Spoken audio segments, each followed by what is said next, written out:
알면 쓸 데 있는 신간도서. 안 쓸 신간. 종횡무진 밥상 견문록.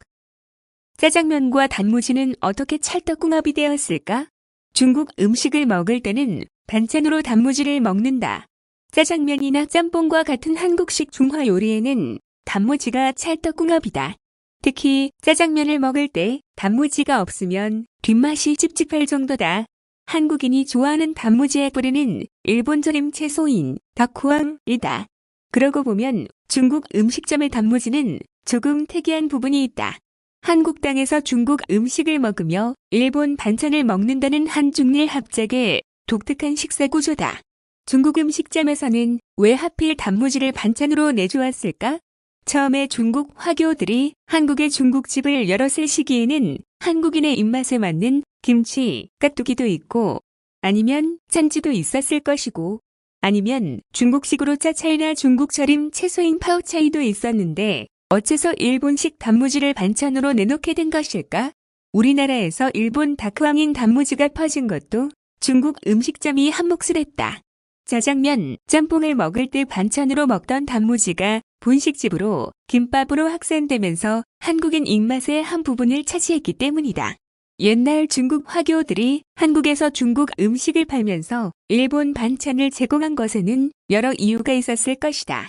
음식의 특성뿐만 아니라 시대적인 배경과 경제적 사회적 이유가 복합적으로 얽혀 있었던 것으로 보인다. 중국 음식점에서 일본식 단무지를 반찬으로 내놓은 배경을 이해하려면 먼저 경양식을 팔았던 옛날 레스토랑을 기억할 필요가 있다. 경양식은 돈가스나 비프가스 혹은 함박스테이크 등이 주 메뉴이고 밥이나 빵을 선택할 수 있으며 수프가 곁들여 나온다. 그리고 반찬은 소스를 끼얹은 양배추와 단무지였다. 경양식은 굴자듯 그대로 풀이하면 가볍게 먹는 양식이다. 그런데 반찬으로 일본 단무지가 나온 이유는 경양식은 무늬만 양식일 뿐 사실 일본 음식이기 때문이다.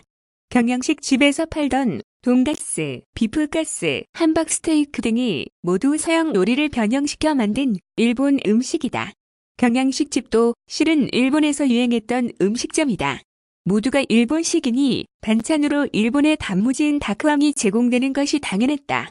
우리나라에 있는 중국 음식점이 일본의 단무지를 제공하게 된 이유도 같은 맥락에서 유추해 볼 수 있다. 화교들이 한국에서 중국 음식점을 열었던 시기는 일제강점기 때다. 조선 땅에서 중국 음식으로 장사를 했지만 고객의 상당수는 돈 있는 일본인들이었다. 그러니 일본의 영향을 받지 않을 수 없었다. 지금 중국집 메뉴를 봐도 당시 상황을 짐작할 수 있다. 짜장면은 한국화한 중국 음식이지만 짬뽕은 원래 일본에서 만들어진 중국 음식이다. 중국 음식이 일본에서 변형되어 짬뽕이 됐고 한국으로 오면서 또 변형되어 현재의 매운 짬뽕이 됐다. 군만두도 사실은 일본식이다. 예전에는 야키만두라고 불렀던 것에서도 일본식 만두임을 알 수 있다. 중국의 군만두와는 또 다르다. 현재의 메뉴에서도 일본화한 중국 요리가 많은 것을 보면 일제강점기 때 중국집 손님 중에는 일본 사람이 적지 않았음을 짐작할 수 있다. 그러니 반찬으로 단무지가 나왔을 것이다. 중국 음식점의 단골 반찬인 단무지에는 힘없던 시절 우리 민족의 애환이 담겨 있다. 알면 쓸 데 있는 신간도서. 안 쓸 신간. 매주 화요일, 금요일 9시 50분마다 업로드.